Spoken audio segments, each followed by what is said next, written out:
有信仰的生活的权威所在去读圣经，我就不会有错了。我跟圣经就没有错，我跟上帝就没有错了，跟对了，跟上帝就跟对了。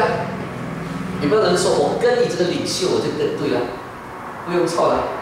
有没有这样子啊？我跟定你了，有没有人这样子啊？我们说我跟定上帝了，我跟定圣经了，我跟定神的话了，那我就没有错了，对不对？但是呢，在那个时代就不一定。那个时代是一个自然神论抬头的时代。自然神论就是说，上帝创造了自然，然后不再管自然，自然管理自然。上帝创造了这个世界，就不再管世界了。我们的上帝不是这样的，我们的上帝是管理世界的上帝。那他们是有这样子的想法，所以这些人他不相信说上帝是按照他的形象来造人。其实约翰卫斯理他继续再告诉我们的就是说，他讲的重点说，上帝造人的时候是端正的，但是人后来为什么会这个他的这个完美的形象为什么会失去的呢？因为上帝造人的时候给人有什么？自由意识。对，非常好，自由意志，而且自由是完美的自由。但是后来人怎么样子呢？人就没有好好的用这个自由嘛，对不对？所以在这个奥特莱博士呢，他在来介绍这一篇上帝的形象这一篇约翰卫斯理的讲章的时候，他就有问一个问题：上帝给亚当的完美是完美的，所以我们传统都有说它是一个什么呢？是一个原本的公义，对不对？那但是人们会问说，为什么我们的完美会从这个天堂的地位呢降到这种堕落地位？那约翰卫斯理的回答是什么？约翰卫斯理的回答就是，上帝造我们的时候给予我们一个品格叫做顺服，而这个顺服成为你所有完美的一个先前的一个条件。为什么上帝给我们的悟性的完美会变成不完美？为什么上帝给予我们的这个情感的意志的完美变成不完美？上帝为什么给予我们的自由的完美变成不完美？为什么上帝所给予我们这个这一切的这个快乐后来变成不完美？因为前面的条件没有了，他们没有守住这个条件，那个条件就是什么？顺服。他没有顺服，亚当夏娃最后没有顺服神，最后呢，他这些完美都变成怎么样？不完美。所以约翰卫斯理的回答就是这样，他的回答就是这样子，就必须是他，因为上帝造他的时候，他怎么样子呢 ？Wesley 英文是这样子说 ：Wesley answer was that God had designed the virtue of obedience as a precondition to all others, and when this virtue was practiced by an arbitrary command and either disobeyed.All his other perfection fell away into right。意思就是说，因为他不顺服，最后他所有的完美都变成不完美。那我们继续说下去的就是什么？我们继续说下去的就是，当人类已经变成不完美，当人犯罪选自己的路的时候，就进入罪恶、进入苦难，跟进入许多的什么呢？堕落里面的时候。这段话非常重要。他说呢，上帝怎么样子呢？他是慈爱的，他有没有就拒绝本来完美变成不完美的这些人呢？没有人，他为我们这些全人类预备了最宝贵的救恩。我好喜欢这个经文，大哉近前的奥秘，无人不以为然。就是上帝在肉身显现，被天使看见，被传以外邦。怎么样？被圣称义就是耶稣基督复活，被传以外邦，被世人信服，被见到荣耀。这里就是指耶稣基督，他实在是很奇妙的来到这世界，为着我们的缘故死在十字架上。我们在教会久的人，我们真的是不能够把耶稣基督呢当作可有可无的，当作是很平常的。他的来到是解决了人恢复从那个完美不完美恢复那个完美的一个可能性。有一些事情现在可以经验，还有一些事情要等耶稣第二次再来，再把这个完美恢复给你。你们喜欢完美？我们都期待完美嘛？对，我们期待上帝给我们的形象的完美。那当然，我们都知道说，刚才我们所提到的这个前面的，就是讲到一个整体的一个关怀。所以约翰卫斯理呢，他在这边讲章，一方面告诉我们人本来的完美是怎么样。后来人是怎么样失去这个上帝的形象，完美的形象？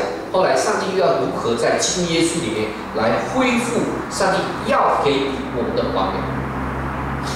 那接下来我们要来谈到的一点呢，就是什么？我们要谈到的就是说，我们本来的完美是怎么样？创世纪1章27节是什么？上帝就什么？照着自己的形象造人。那上帝就照着自己的形象造人，到底造的人是怎么样的？你有没有想过这个问题？那我们为什么要想这个问题？我们要想这个问题，就是说，我们要在基督耶稣里，最后呢，看上帝是怎么样恢复那个在亚当里面的完美。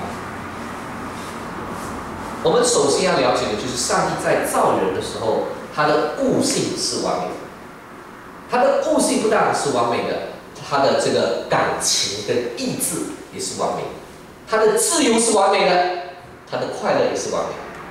那上帝给我们的形象原本就是我们的悟性是非常完美，就是人的思想是很正确，人的思想是很合理的，人的思想在那个时候他是很明白事理的，他是能够分辨错与真跟假的。你说不是分别善树上的果子，他才懂得分别善恶吗？事实上，他早就懂得分别善恶了，因为他知道这是上帝要他做，这个不是上帝要他做的。那个所谓是分别善恶，就变成懂善恶是说，他选自己的路，不以上帝为他安排的为满足。那上帝起初给他的就是可以分辨这一切，他的悟性是很完美的，他的悟性是很合理的，是很正确的。那上帝造人的时候，不但让他的悟性、他的思想是很正确、很怎么样、很合理的，而且上帝造人的时候，他的悟性是很清楚的。今天我们人自从人类放弃之后，有时候我们真的是很难为情的哈。有时候我们真的不懂怎么样子呢？这个到底是不是对的？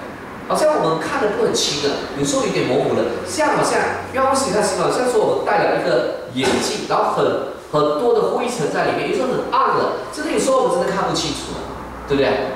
我们的思想也好像什么？自从人类犯罪以后，我们的思想也像不像以前那样子，我们不懂得对还是错，甚至我们用真理来做错误的事情，并且我们围着错误提出了真理，对不对？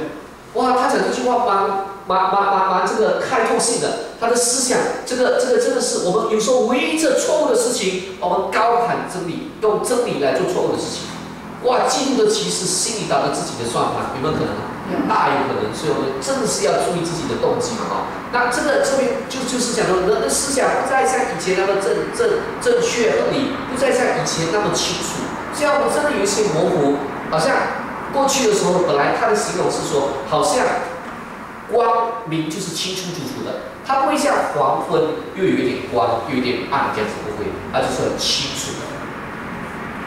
但是人类自从犯罪后，人的思想怎么样，我们就不清楚的模糊了。然后呢，另外一方面呢，他就说，在以前的时候呢，上帝刚创人的时候，人可以看到这个动物，就给动物的名字，动物这个就给动物名字嘛。圣经怎么说？上帝把这些动物都带到亚当的面前，只是没有找到什么伴侣嘛，对不对？因为这些人不同类啦，对不对？所以上帝才要帮亚当造一个面孔，对不对？所以来帮助他嘛，对不对？所以呢，女人并没有低于男人啊。所以我们常常说，女人是从男人身上的肋骨是吧？肋骨是在旁边是吗？啊，就取一个肋骨，所以女人不是在男人的下面，女人是在男人的什么旁边啊？那圣经形容呢，谁是女人的头啊？男人。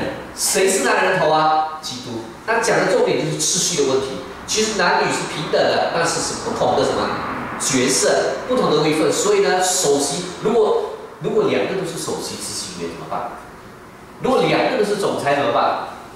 那你回家的时候做太太的要知道，这个时候要把总裁放下来。这个时候我是太太，对不对？那当然做丈夫的也要把总裁的你要放下来。我现在是丈夫，我现在是夫妻，那个形象。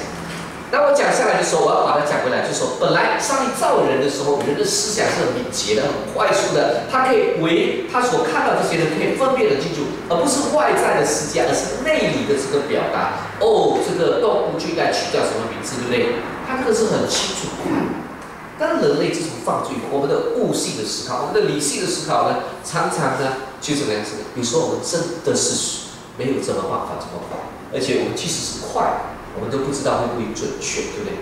它既是快又准确，这个伟大在这里，这是上帝起初造人。然后呢，最后呢，在这个上帝起初造人的形象，这个悟性呢是有广泛的思考。他可以对于未来有一个清楚的明白，所以上帝赋予他管理的责任是可以的，有本领的。但是人自从犯罪以后，也许我们没有办法有这么广泛。当然，你说科技的发达、知识的爆炸，我们也可以有广泛的这个思想。但是我们要讲的这个重点就是说，到底这个以真理、以绝对者所给予的，是不是还是有一个差距？这个是我们的光环所在。这使我想起，为什么基督教的信仰为什么一天到晚都讲道理？你们来教会很多道理好讲哈，有没有听啊？你有很多道理好讲。那当然了，不但要讲道理，而且要真正去经验这位上帝，对不对？因为这位神是真正与我们合作的。那我们要讲的就是为什么呢？为什么我们要把周末设计学校看作第一点的事工？就是我们要明白，到底我们这个教会要教导弟兄姊妹是按着什么？就是神的话。所以我们说，在基督里面，我们要更加有学耶稣基督知识。当我们信靠耶稣基督，神要恢复我们的形象的时候，是首先，当我们跟神和好的时候，是要恢复我们的明白我们。有很多人，我去教会信耶稣基督的时候，你知道我们的家人会怎么说我们吗？如果不信耶稣基督，他爱你，他怕你迷信啊。他说你不要这么迷了。你如果来做礼拜了之后，你又来参加什么小组啊、祷告会啊、聚会查经班，人家会说你怎么？不要这么迷啦！为什么不要这么迷？他认为你很热心，这个时候什么？我在家里面，我哥哥很爱我啦，18岁不到的照顾我。但是我们通常很努力工作，人家就没有迷了。后来我开始做工了嘛，哈，我做工，我早上8点多出去做工，做到晚上10点才回来，9点多10点回来。不但有正工，还有很多工要做。那时候人没有叫我迷做工，没有叫我做工，叫我是大好青年嘛，努力工作的嘛，对不对啊？好像我们有这个偏见哈。那其实这样子讲的哈，什么叫迷信？迷信就是说你不明白、你不清楚的时候，你乱信，这叫迷信，没有理性方面的思考。约翰卫斯理讲过一句话，他说啊，真的宗教、真的信仰。一定是合理的。他意思是说，在他的年代很看重理性的时候，他说理性你不可以低估它，但你不可以高估它，因为谁创造理性呢？上帝既是创造理性，他就一定高过理性。甚至很多东西你不能够单单用理性去完全了解上帝，因为上帝既然是大过理性、超过你的理性，你就不可能可以把上帝抓来。我要做个试验，什么叫上帝？你说有没有上帝？我说有。你说有上帝，把上帝拿出来试验给我看。你最好不要试验给他看，你试验给他看，那就上帝就小给他。事实上也根本不能试验，为什么？如果上帝能够被你考验、被你试验出来的话，证明出来的话，上帝还是不是上帝？你是上帝的，大过他，连世界的总额都小于上帝，又如何可以证明上帝？当然，我们是把圣经所表达的上帝的自我介绍来说明。来为基督做见证，但是不是去 prove 他，去证明他，用科学的方法去证明他吧。所以我们讲到这位伟大的上帝，也谈到我们的人，当上帝造我们的时候，他给我们的理性是怎么样的一个理性？所以呢，我们在哥罗西书3章10节说，当我们信靠了耶稣基督，我们与基督联合之后，怎么样子呢？我们就要在主耶稣基督知识上能够把它穿起来。我们能够创上新人，并且我们这新人是按着主的形象给我们的，有上帝的这个给我们的知识。好，我们就是有上帝给我们的知识。当然，我们这一切呢，一定需要回归到圣经，通过圣灵的帮助，使我们再一次的明白我人生真正的答案是什么。所以我在关心弟兄姊妹，我在帮别人的时候，你知道我可以勇敢的去做的基础是什么吗？我们基督徒可以很勇敢的去帮助别人的基础是什么吗？重要的问题是什么？圣经的话。当一个家庭婚姻有问题的时候，我用什么话来去帮助他？如果圣经有很明确这样子说，我就很勇敢跟他讲，就是这样子。当然，我们要用温柔的心。跟这个加拉太书6章1节说，如果有弟兄偶尔犯罪，你们属灵的人要温柔的心把他引过来。意思是说什么呢？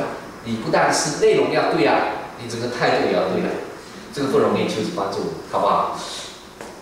所以呢，我们看到在主耶稣基督里面呢，我们需要透过耶稣基督的救恩，然后再一次能够恢复这个上帝给我们第一个的形象，就是我们在这个悟性上面。那上帝给我们在起初创造我们的人的这个除了你给我们的这个形象是理性以外呢，上帝还给我们什么呢？给我们非常神圣的感情跟神圣的意志，是一个有上帝的爱所充满的感情。一个杯子里面如果是空的，我们倒下去它就满了。所以，一个父亲很荣幸的，他说：“每一天我都为我的女儿倒牛奶，我觉得我这是一个好爸爸，陪她一起吃早餐，对不对？”他说，他就感受到这个充满。他说：“你的心被什么所充满？”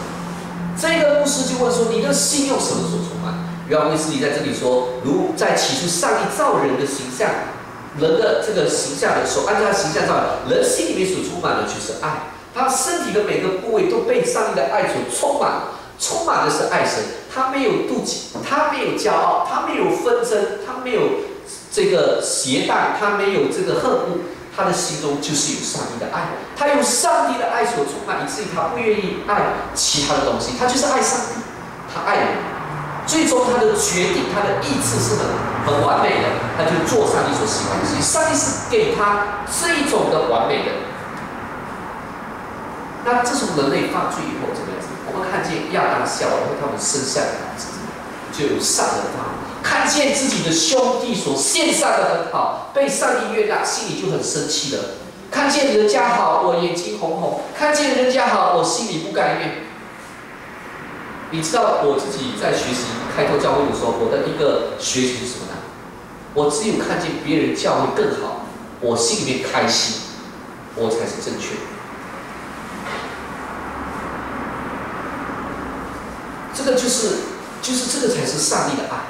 如果我只现在做这个教会的这个传道，我只希望这个教会好没有想要关心别人，那我就是坏蛋，我就是离开了上帝的心意了，对不对？我常常这个就是要这样，所以就是用一个这个看见说，我们如果起初上帝创造人的形象是怎么样？上帝创造人的形象是爱的，是关怀别人的。人犯罪了之后呢，就是要我好，只要我好，别人不要好，对不对？所以我们就很需要什么？我们需要耶稣基督的救恩，使到我们的爱能够重新恢复。可能我们被很多东西所诱惑，以前我们本来是万物的负责人，我们是管万物的，但是后来呢，万物变成我们的负责人。我们本来是很多的主人，对不对？但是后来我们变成被照顾的仆人。对不对？本来东西是我们的管理者，我们本来是东西的管理者，但是后来我们变成东西的主人。有很多人犯罪之后怎么样子？我们知道人类就很多时候受了很多东西呢，成为他的主。我们很多人我们都受不同的瘾所管理嘛，对不对？有什么瘾呢？这个世界上很多瘾。我们有看韩剧的瘾，姐妹们不知道有吗？有一阵子弟兄也有。我是什么瘾呢？就是金庸小说的瘾。那我看了，我一整天看了。我不是看书，我直接看连续剧了，《倚天屠龙剑》当然，《倚天屠龙》不是金庸嘛，这个《神雕侠侣》这些，哇，就很喜欢看，就整个瘾就看见。我的家人就了解我了那就是人类犯罪之后，我们可能就有怎么样？我们就有很多的，已经不再是他主人了，我们是他的奴仆。我们还有其他的瘾，对不对？肉体的情、眼目的情、并经的骄傲。这一切呢，使我们不再做这些事情的主人，我们不再管理着我们纷繁被他管理。所以我们需要耶稣基督的救恩，拯救我们，让上帝赐给我们永远的生命。不但是将来可以永远到主那里去，是今生就可以经历他给我们的形象的恢复，就是让我们的情感也有怎么样？上帝爱。约翰卫斯理的兄弟叫做超威斯理，对不对？卫斯理他写了多少首诗歌？多少首？300还是上千？王老师？啊？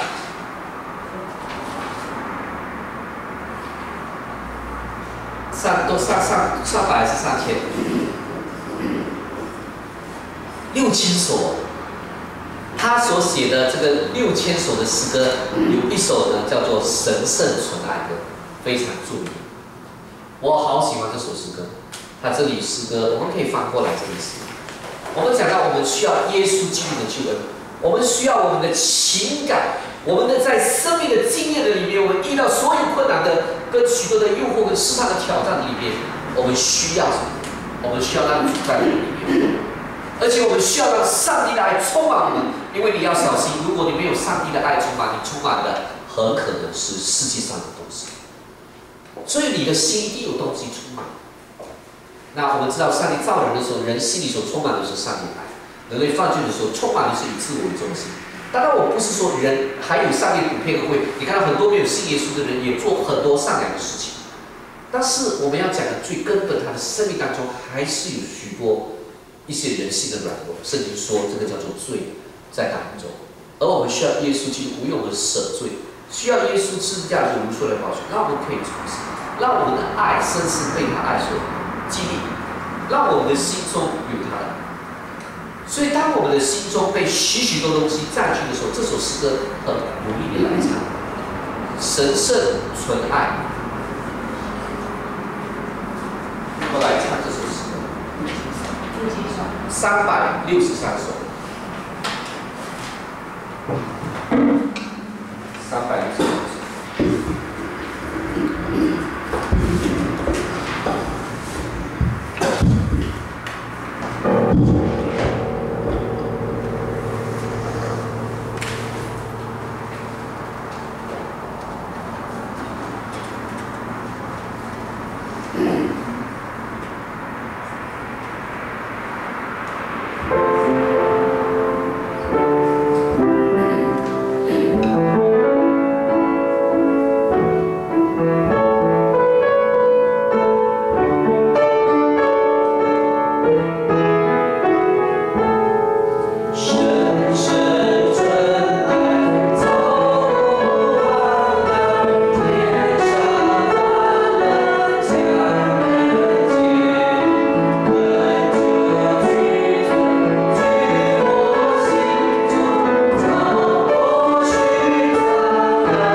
持续不断的来唱，那你就体会说，我需要让我自己呢来去经历耶稣基督的爱。